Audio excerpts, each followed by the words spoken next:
at who's pushing these judges and what they're going to gain by that. Also tonight, we'll take a look at the ongoing feud between federal prosecutors and the now infamous attorney Michael Nevinetti, who's accused of stealing hundreds of thousands of dollars from his former client, Stormy Daniels. And later in the show, we'll take a deep dive into whether leaks from federal intelligence agencies are in fact undermining the will of voters by propelling a coup against the presidency. Don't go anywhere. America's Lawyer starts right now.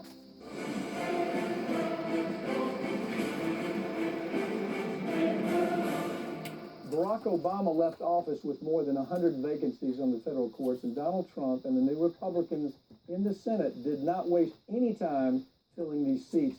But who's picking these judges, and what do they have to gain from these appointments? Joining to answer that question is Farron Cousins from the Trial Lawyer magazine. Farron, if you take a look at this case, at this situation, I think 15 years ago on Ring of Fire, we started talking about the idea that the Democrats were paying so much attention to social issues. You know, is this judge good on gender? Is it good on civil rights? Is it good on social issues? And we ignored the fact that the people that were being appointed were the best friends of corporate America, giving them virtually everything. Trump has taken this to a whole new science, hasn't he? He has, and to be honest, I think it's a little unfair to give all the credit to Trump here. I think most of it is Mitch McConnell. This has been Mitch McConnell's dream for decades now. I mean, ever since the guy came into the Senate back in the 80s. And he found a useful person in Donald Trump, because Trump, again, he's a guy, he didn't come from politics. He doesn't know the judges out there. He doesn't know who's where. He doesn't know the groups. So Mitch McConnell looked at this as a bit of a blank slate. And so Mitch McConnell, through his friends over at the Federalist Society, have just been pumping these judges to Donald Trump, saying this is a good person, here's their qualifications, here's how they're going to help business, let's go ahead and appoint them. McConnell says, look, I'm going to go back to the Senate, I've got all my folks here ready to vote, we'll get them fast-tracked, you're good to go. Okay, here's what the Republicans figured out. And they figured it out by the way that the Federalist Society came together. They figured out it doesn't make any difference who the president is. It doesn't make any difference. It doesn't make any difference who's in Congress. All that matters is, at the end of the day, how is that law, how's that congressional mandate interpreted? Executive order, take it away if we don't like it through the courts. Congressional action, take it away if we don't like it through the courts. So it took the Democrats forever to figure that out. As a matter of fact, I don't think they're there yet. I don't think they're there either. I really still don't think they understand this. As a matter of fact, you've got Trump, who's made, 43, 45 appointments just to the appeals court. That's not even talking about what he's done at the trial level. It's been a disaster for consumers. You know, what is your take? Well, right now I think we're at 25% of the total makeup of the appellate court is now Trump/Mitch McConnell appointees, who again are coming from these pro-business groups. The Federalist Society is the one vetting these people and picking these people, and they're getting their money from the Koch brothers. They're getting their money from all these right-wing foundations that are funded by businesses, and that's why. And to be honest, when we look back at some of the appointments Barack Obama put in there, as you said, yeah, they're great on social issues. They're going to be the best civil rights judges out there. And they're also going to rule with businesses 100% of the time. A train wreck for consumers. Right. I can tell you, even the Obama appointee, the Clinton and Obama, I mean, you know, yeah, there's some great judges there. But if you look at why we evaluate judges, we ought to start thinking about how are they doing on consumer issues, not whether they rule on whether a male and female can use the same bathroom. I mean, I'm talking about kitchen table issues. Dining table issues that affect whether your child can go to school, whether you're going to have a job.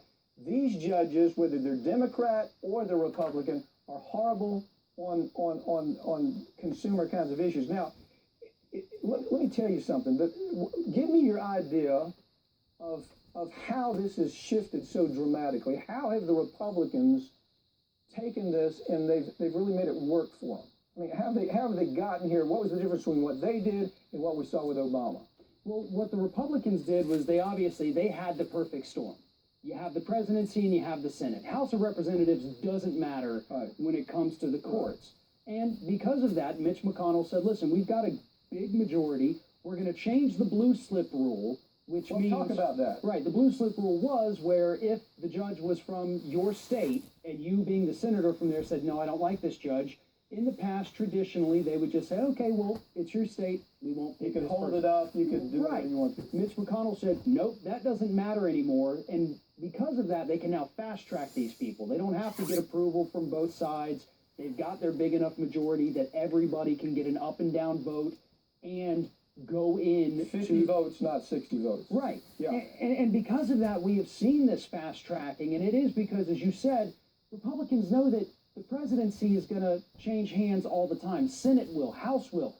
These are lifetime appointments that will never change until that person retires, dies, or gets impeached, which has only happened a handful of times in history. Okay, quick reminder, Robert Bork, Scalia, they were the heart of the entire federalism movement. They were the people that came out with this nonsense called originalism. Yeah. Even though they like to say, yeah, this is a good idea, we don't see the Republicans following originalism at all. But here's the point. There's a guy that is Leonard Leo, is a name that comes up a lot. Leonard Leo is the guy that controls the appointments through the Federalist Society. He controls virtually all the appointments we're seeing with Trump.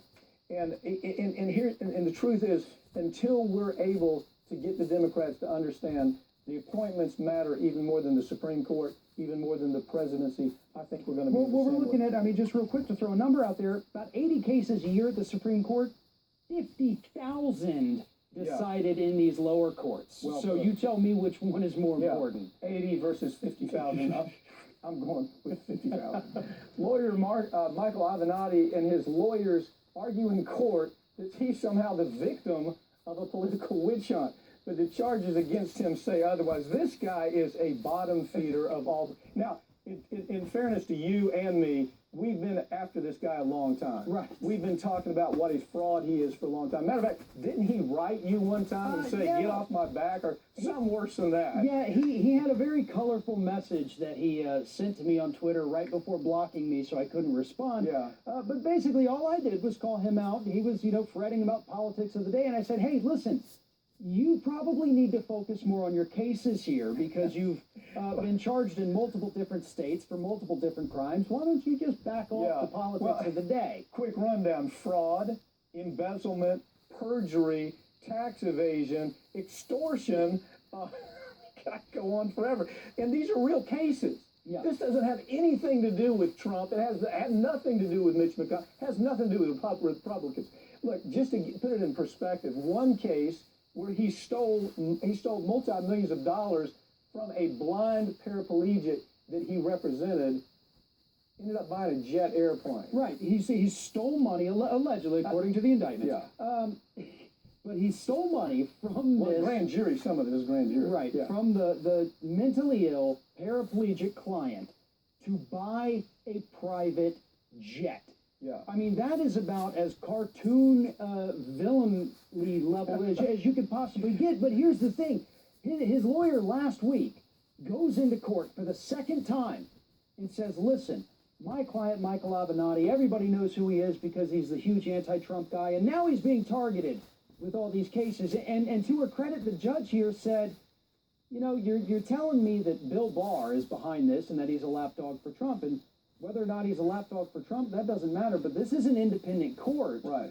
And your client has been accused of some very serious things, and I don't understand why you're even bringing up Bill Barr's name. It's not just in one court. Right. Don't you see? We're not just talking about one court. It's coast to coast. It's coast to coast.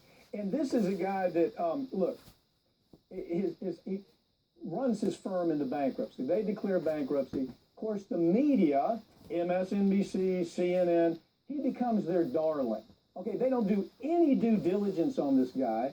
All they got to do is take a quick look at his background, and they understand what we have here is a fraud coming on TV talking about the President of the United States, who may indeed be a fraud also. But the point being, it's the way that corporate media works. It's rather than doing their job and saying, let's do some due diligence here. He's a great example of that, isn't he? Well, he is. And to be honest, I think the media outlets do need to come forward and say, listen, we screwed up. We elevated this guy. Yes, The only yeah. reason anybody knows what his name is outside of the legal profession or the people he swindled is because we put him on the air. Because all we liked was that he was tough and he was saying bad things about Trump. So all the networks say, oh man, this is our guy. They don't do any due diligence. They don't spend any time talking to Daniels about the fact that he forged her signature on a letter and told the folks that were on a book deal to send money to his bank account. I mean, and so all it takes is a little bit of looking, you know? Right. Well, and the worst part is too, they hyped him up to the point he was legitimately considering running for president. Oh yeah. He was absolutely talking about it in the media. Putting the feelers out there, had visited some of the early voting states, and it's all based on the media propping him up because he didn't like Donald Trump. We had people coming on our site, and I know you saw this. He'd come out and he'd talk about, what a drag it is to have Donald Trump as president. A lot of us agree with that. But so on our site, it would be Avenatti for president. Yeah. Avenatti for president. And it was these progressives who don't, take a minute, man. Take a minute, and rather than following the shiny thing, take a minute and take a look at what we're talking about. Because as you watch this guy's history unfold right before our eyes, this is pretty scary stuff. Well, and you and I have been in this industry long enough to where when we saw him come out, we knew. You can tell who these people are. When it's somebody who's just desperate to be on that TV and say, book me, I'm powerful, I'm better than this guy. That's who he was from the start, and it was obvious to anybody who spent any time in the legal profession. This wasn't about the law. This wasn't about accountability. This was Avenatti, pumping Avenatti. Has he attacked Daniels now that she's on to him? That he said it's not true. He tries to act like, oh, she's making this up. She wants more money. Yeah. But look, this guy, again, it's all alleged so far. He's going down. The trial's next April. And I don't think he stands a chance. No, I think the guy's toast to the truth. Farron Cousins, thanks for joining me, okay? Thank you. Americans have long put their trust in our country's intelligence agencies, but some are suggesting the laundry list of leaks dating back to Russiagate may be part of a grand scheme by these very agencies to unseat the presidency in a coup. That and more when we come back.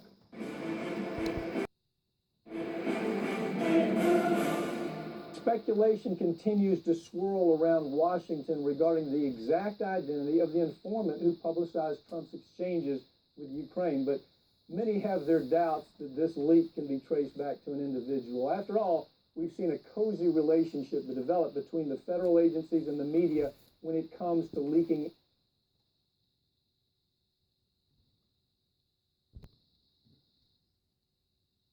seen a cozy relationship develop between the federal agencies and the media when it comes to leaking information throughout the Russiagate narrative. Some are pointing to these leaks as concerted efforts among the intelligence community to take down the presidency. Joining me now to talk about this is journalist Ben Swan. Ben, I've followed your work for a long time. I've followed you on this issue. I think if I were to say who are the most important people talking about this, it would be you and Matt Taibbi. Taibbi came out with an excellent article. Give me your sense of this thing that Taibbi calls the leak coup, the coup that's taking place through our intelligence agencies, where they're trying to determine what American political policy is. Give me your take. Yeah, it's a really interesting idea, and as you said, it's something that we've talked about quite a bit, and it really comes back to if you really study this issue and what has been happening with this so-called whistleblower in this particular instance. And by the way, this latest whistleblower, that's kind of the center of the impeachment inquiry, is just the latest in an example of what's been going on with leaks since the day that President Trump took that oath of office and became president of the United States, and even a little bit before that. And so what we've seen is just a culture of leaking that's been going on for the express purpose, within the FBI, the CIA, the NSA, to be able to damage this president and to remove him from office. And you don't have to be a fan of President Trump. You don't have to like him or dislike him to recognize that there is an usurping of power that's taking place here that is dangerous, not just for this administration, but for every administration moving forward as well. one thing that's very interesting is just before President Obama left office, there had been essentially three agencies that had received most of the intelligence briefings: the NSA, the FBI, and the CIA. And upon him leaving office, about 8 days before he left, that was suddenly expanded into almost 18 agencies that received all these intelligence briefings. And the reason for that, a lot of us have speculated, is in order to create kind of a diffusement of not being able to trace exactly where the leaks are coming from or who is putting them out. And so it's been successful so far. This latest example with this Ukraine whistleblower, if you even call this person a whistleblower, which I would not, I think is a good example. First of all, this man is not a whistleblower. Okay, there's a reason Schiff does not want to call him to testify. I've said this before, and I'm going to say it again right now. If the Democrats lose again, it will be because of Schiff and Nadler. Okay, I can't emphasize that enough. Look, there's very few things I like about Trump, and if all you have to do is follow this program to understand that. That's right. But we've got to, when Matt Taibbi came out with the article that he came out with, it has to make you think. Here's what Taibbi said. He says what's happening is the intelligence agencies, whether it's NSA, CIA, FBI, they have made an unfettered foray into American political policy. And he says the way that that's happened is first of all, is leaks. It's happened by pressure with the media, and it's happened in a way that we haven't. It's happened in the past. I mean, there's some things we've seen the spooky agencies do. We know they murdered Allende to put in Pinochet. There's stories like that we know about. We know that you had to have, they had to have hearings because the conduct of these agencies had become so bad that you had to have public hearings to say, you guys have got to get out of trying to create public policy. But now they're back, and the people they're using are Schiff and Nadler. And what the public seems to be missing is whether you like Trump or not. I have no admiration for Trump, but I do have admiration for the political process called democracy in this country. And right now, the spook agencies are controlling political policy in this country. What's your take? No, you're absolutely right. Look, I do a podcast. I recently interviewed Thomas Drake on this, and he was the original NSA whistleblower, a true whistleblower, right? And one of the things he says is that the NSA used to go around, they had this saying where they would say, doesn't matter who the president is, because the NSA was here before them and we'll be here after them. And that they had this culture within the NSA that they were the much more powerful than anyone in the executive branch. And there is truth to that. But the other thing that's very important here, and you're absolutely right when you say, this process by which Nadler and Schiff are running this thing, which is a joke. The whole thing is a joke. I mean, if you believe that there is actually violations of high crimes and misdemeanors by this president, all of this should be out in the open, not happening behind closed doors where even members of Congress are not allowed to see what's happening. That's insane. But let's talk about the concept of what's going on here with the CIA. This person is a CIA operative. We know that about them. We know because of the New York Times who leaked that out, which means the New York Times is being fed information by these guys. We also know that this so-called whistleblower was never a first-hand witness to any of this information, which means that it's all gone up through the process, and we believe all the way to the highest levels of the CIA, including Gina Haspel, who was working under John Brennan. John Brennan, James Clapper, who ran the NSA, John Brennan, who ran the CIA, these guys, who are now television pundits, by the way, are the ones who really orchestrated a lot of this, and it is scary to think how much in hand the CIA, the NSA, and the FBI are working with not just those on Capitol Hill, but also, Mike, with the media to be able to shape all of this information, to leak what they want out. Leaks are a very dangerous thing, not because, I want there to be hidden information. Leaks are not a disclosure of information. They are the shaping of information because you don't get the full picture. That's when correct. you get Now, you get Ben, just the information they want you to Ben, get. Here's what we can't ignore, okay? It's almost like we don't teach civics in school anymore. There's no appreciation for the idea that you don't let the intelligence agency take over public political policy.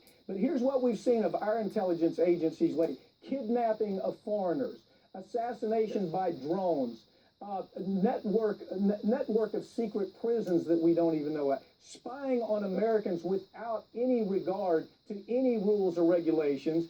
And now we have this thing, and here it is. Warrantless searches, I can add to that, but now we have this thing is where they manipulate the media. Look, you got Clapper, you got Brennan, you've got Comey, you've got all of these cats that come from the spook agency that are now working for CNN, MSNBC. Why did that happen? Because CNN and MSNBC allowed this fantasy story to be created by the very agency, to now they're hiring these people to come on and get paid to keep that story alive. Schiff, how about Schiff? Schiff is now having to backpedal and say, you know, we're not going to have a public hearing of this so-called whistleblower who is anything but a whistleblower. This guy is a plant by the spooks. It's generated by the spooks. Schiff knows it, and Schiff is their go-to boy. He's nothing but a boy for the intelligence agency, just like Nadler is. He's at the beck and call of the CIA, NSA, FBI, anybody that wants Schiff to jump. He simply says, how high? And those are the people that are running this whole narrative that undermines democracy. And we're not even talking about this. Try to turn on a television show where they talk about this topic. And they don't, they look behind the topic, and they finally understand this coup. You know, this may be a coup of leaks. It may be a coup of controlled narratives. It's no different than the coup that almost took place in Russia in 1992 that was this close to success. And so Matt Taibbi, brilliant journalist, along with you, a brilliant journalist. You guys have been looking at this a long time, but you try to get corporate media to pay attention to it. They can't, because these same spooks are now part of their organization. What's your take? No, they're a part of the organization, but the other thing that they've done is they funnel, as agencies, like the CIA will funnel money into these so-called NGOs that then spend money with these media companies. And so you have this cyclical relationship where, as you said, you know, these guys are creating essentially policy, working in these spook agencies. They then move into some position as a contributor, working for news agencies, continuing to feed them information. We see the leaks that have gone out and are kind of spread through all the media, and which is continuing to happen even in this so-called impeachment inquiry process. It's just one leak after another. There is no rule. There is no process, right? There's no legal precedent to say this is the way you're supposed to conduct an impeachment inquiry, and it doesn't really exist. A lot of it's just precedent. But unfortunately, what's happening now is such a sham that I think the majority of people who are watching it are going to just say this is becoming more and more grotesque the more they see it. The other thing that's very important here, though, moving forward, what president in the future would ever allow the FBI or CIA to assign people to the White House after this? Who would do it? Exactly. Hey, Ben, I want to take a listen to a video that was released of CNN employees discussing their network's impeachment coverage. This gives you an idea why all these spooks are working for CNN. Play that if you would. I don't care about the MSNBC event. Okay? I don't care about them. Let's just stay very focused on impeachment. Jeff Zucker, basically president of CNN, has a personal vendetta against Trump. All these moves are moves towards impeachment. So don't lose sight of what the big story is. Every day just hammering Trump in some way, shape, or form, or Republicans in general, about, you know, yeah, all these other stories might be happening, but we want to divert all our resources to this aspect of Trump or that aspect of Trump, or most recently, it's just all about impeachment, impeachment, impeachment, impeachment. Why would they do that? Ratings. Ben, I've got about 15, 20 seconds. Give me your reaction to that, as vulgar as it may be. Give me your reaction to it. I don't think there's a single person who could watch any of that and who is surprised by it. I think we would all see it and say it's exactly what we thought it was. It may be a little more visceral and explicit, but it was exactly what we've known that it was. Lastly, I think what we also see this whole thing happening with the military-industrial complex as well. It's not just the those CIA, FBI, NSA agencies. It's also the Pentagon that continues to feed us war, and the media plays right along. They all repeat the same narratives over and over and over, and it's a shame. God forbid we should call off all the wars. Go back and read Howard Zinn. I know you have. Right now, I got to tell you something. There are two people I rely on to talk about stories like that. You and Matt Taibbi. Let's keep talking about this. Maybe we can shame corporate media into doing their job here too. Thanks for joining me, Matt. Okay. All right, thanks. Finally tonight, some good news. Jeffrey Epstein may be gone, but the lawsuits against him and his estate are starting to heat up, and now the lawsuits are expanding to include Epstein's accomplices. One lawsuit filed by one of Epstein's victims in New York, a woman he recruited and began grooming to become a sex slave at the age of 14, has amended her lawsuit against Epstein to now include his estate, as well as several women that she claims worked as recruiters for the convicted pedophile. The four women include Maxwell Epstein's longtime confidant, who had so far escaped liability, Leslie Groff, a former secretary of Epstein, and Kimberly Espinoza, a former executive assistant. The expansion of this suit and hopefully others are going to finally allow lawyers to flesh out all of the rats who helped Jeffrey Epstein lure young girls into the sex trade. Epstein didn't act alone in many of these crimes, and it's way past time that his accomplices get rounded up and put away for good. That's all for tonight. Find us on Facebook at facebook.com/RT America's Lawyer. Also follow us on Twitter at America's Lawyer. You can